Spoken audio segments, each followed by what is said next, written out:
嗨，各位观众朋友，大家好，我是阿汉。上次 Albert 介绍了小15以及阳明山的涌泉秘境，这次换我来介绍阳明山的路线咯。从捷运剑潭站出发后，经过养德大道、文化大学，抵达阳明山。这条线就是红五。不过，如果单单只介绍一条路线，那也太无聊了啦。所以今天还会再加码介绍108的完整版本，带大家游阳明山一圈。中间我会在小油坑下车，前往七星山登顶，再从梦幻湖搭车回到阳明山公车总站哦。这一集的内容相当精彩，千万不要错过。在开始之前，欢迎大家先按赞、订阅、开启小铃铛。准备好了吗？我们马上开始咯。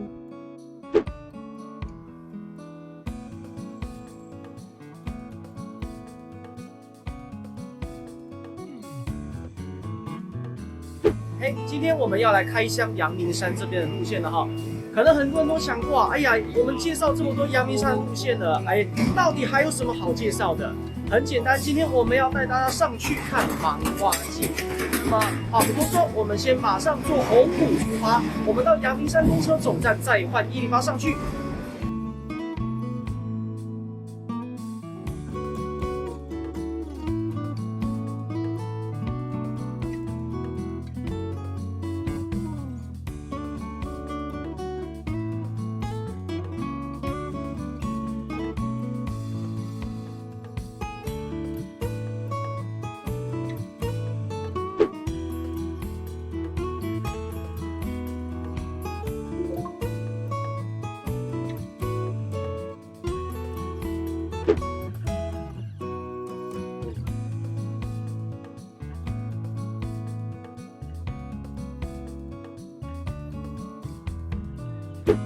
去年我跟 Albert 一起介绍了260全程车以及108阳明山游园公车的行程。养德大道上面除了260之外，还有另外一条红五也是主力哦。其实红五的路线跟260是差不多的。1997年捷运淡水线通车的时候，在台北市各区开辟了各线公车，方便民众接驳到捷运站转乘。当时这些路线大多是以正线的路廊为主，再分支到捷运站，附属于正线底下，加个英文字母 M 跟正线作为区隔，所以一开始这条叫做 260M。 直到1999年10月18日，台北市交通局正式设立捷运接驳公车，260M 改号为红五，正式独立一个号码出来，辅助260载客。虽然跟260的路线差不多，但是不要小看这条路线。相信大家刚刚有看到，假日红五啊，是一堆满满的人潮要排队搭车上山呢。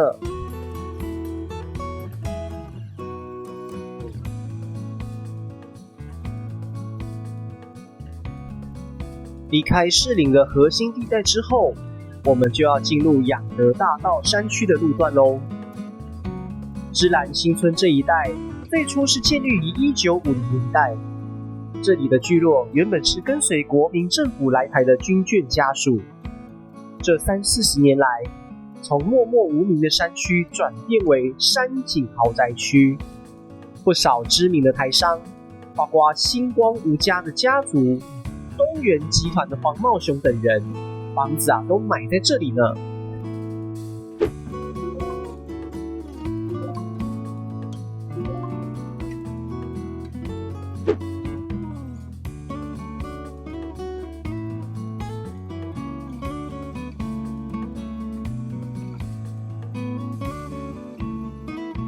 养德大道上最有名的历史建筑就是林语堂故居。林语堂是谁呢？他是一名有名的作家，对于中国古典文学的研究不留余力，并且将现代白话文的研究推广流传。留下了数量庞大而且涉猎广泛的中英文著作。1966年1月的寒冬季节，总统蒋中正在南台湾接见林语堂夫妇。林语堂表达当时香港的生活很好，但是香港属于殖民地，因此他希望能够在台湾定居。所以蒋中正决定赠送一座宅邸给林语堂的家族居住。这片宅邸占地101坪，由林语堂跟王大闳一同设计。1976年林语堂过世的时候，遗体葬在这座宅邸的后花园，中间曾经改为图书馆使用。到了1999年11月8日才改为林语堂故居。不过，从2024年6月1日进行整修再利用的工程，目前暂时不开放给游客参观，预计2年后重新开放。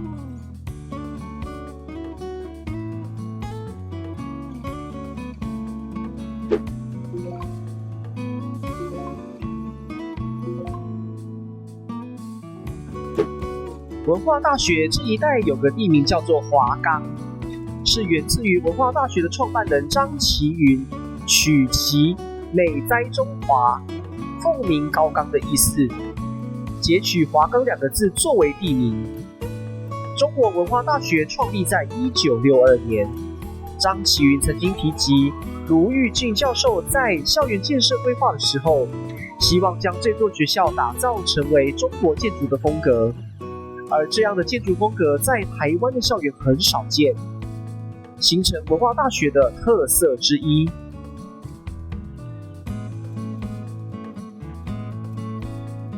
过了文化大学，紧接着就要到阳明山的教师中心了。其实在日本时代的时候，这里是草山公共浴场，建立于1929年。这座公共浴池最大的特色是八角形形状的浴池。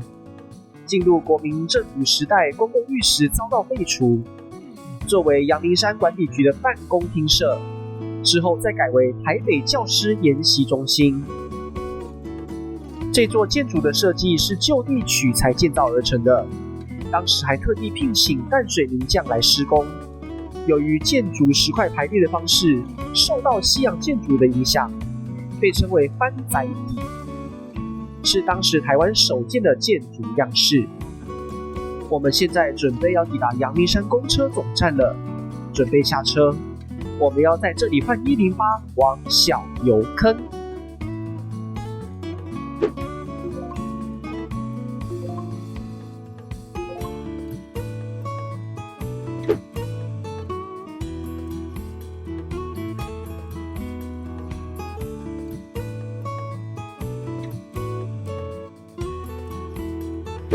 好了，各位，我们现在搭公车到阳明山的总站这边了。等一下我们要换108上山哦。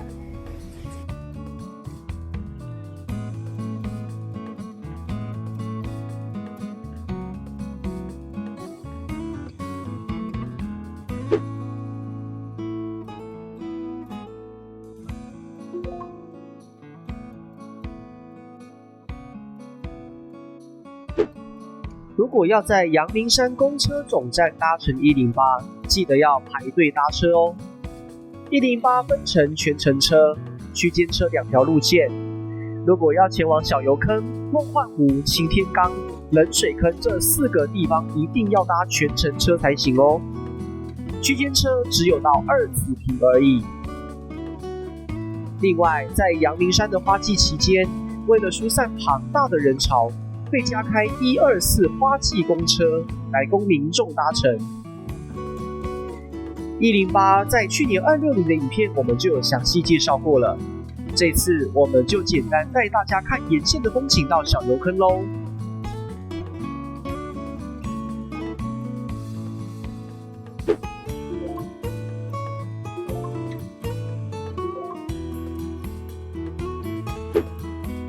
阳明山的2子坪其实是位在新北市三芝区，外面的巴拉卡公路101甲市道可以通往三芝、北新庄，不过这里没有公车通往三芝，非常的可惜。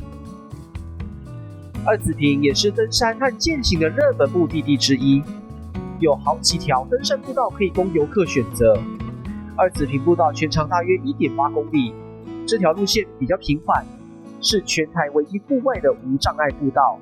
如果是单纯健走的话，可以来这里尝试哦。徜徉在绿林下，相当的舒服。如果想要回顾阳明山二子坪的行程，欢迎点阅右上方的260的影片资讯卡。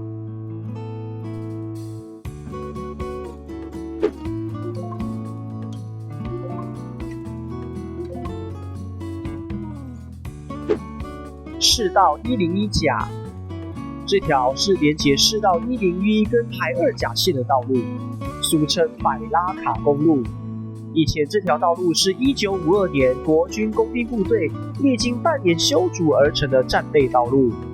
这条可以从阳明山通往3芝的北新庄。我们越来越接近小油坑了。其实台北车站往小油坑还有另一条路线，那就是皇家客运的1717。阿汉在2年前曾经有介绍过，这条线现在也可以用 T-Pass 咯。如果想要回顾1717的影片行程，欢迎点阅右上方的影片资讯卡。去年我们只有到二子坪而已，这次真的要带大家去七星山攻顶咯。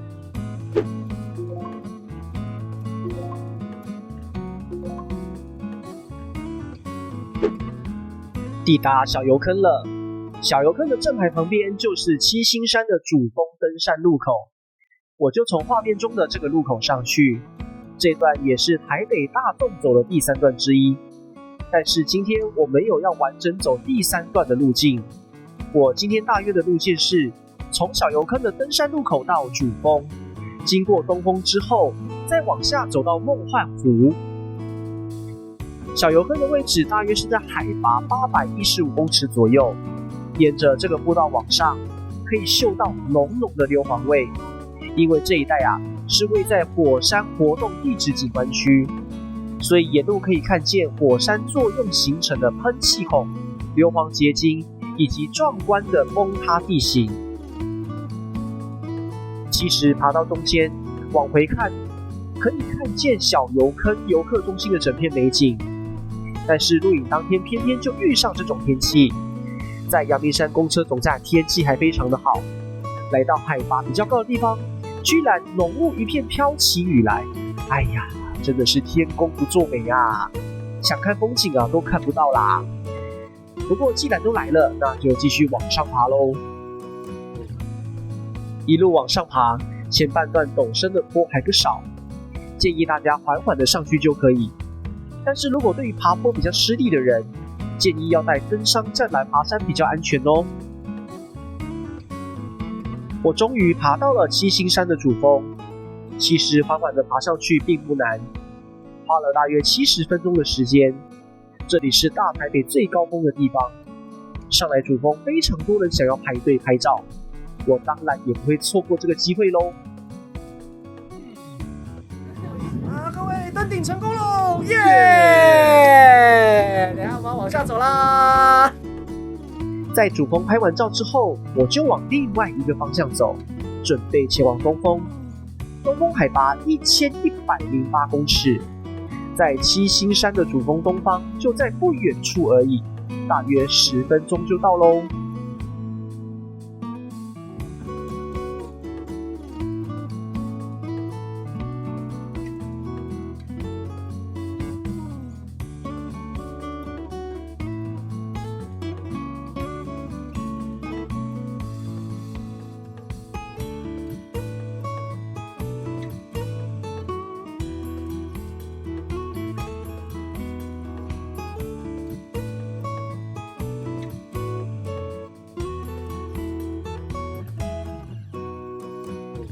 到了东峰之后，我准备往冷水坑的方向下去，带大家去梦幻湖。后半段的时间就好走多了。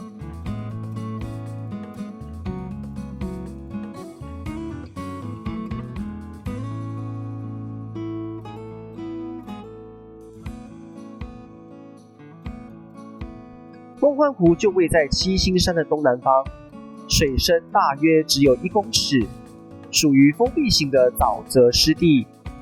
以前这里有许多燕鸭栖息在此，所以原本的名称叫做鸭池。之后因为终日云雾飘渺，像是如梦似幻影的感觉，所以再改名为梦幻湖。梦幻湖是这里唯一的自然生育地。为了保护环境生态，阳明山国家公园在1985年成立的时候，同时设立梦幻湖生态保护区。2007年的时候，梦幻湖更列为国家级的重要湿地。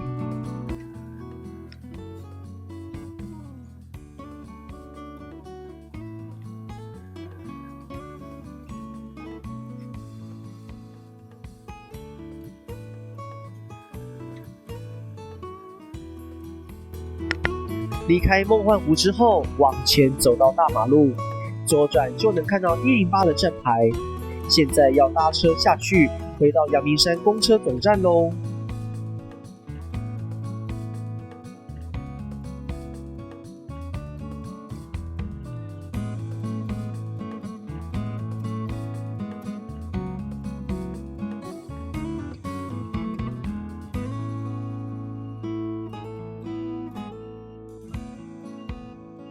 相信在画面上可以看见，下午如果要回到阳明山公车总站，每班车几乎都是这么满。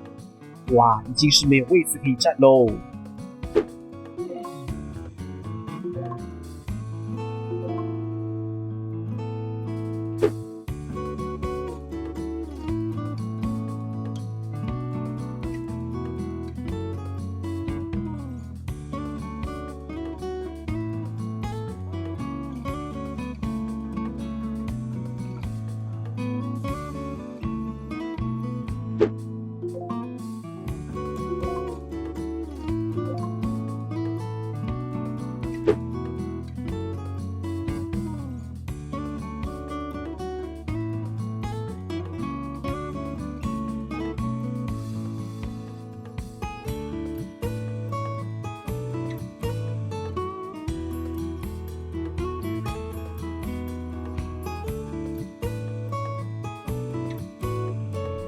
站了好一会儿，经过金山游戏区、中山楼之后，回到了阳明山公车总站。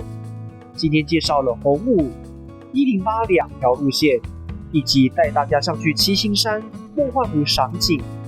这一集的内容是不是觉得很精彩呢？希望大家会喜欢喽。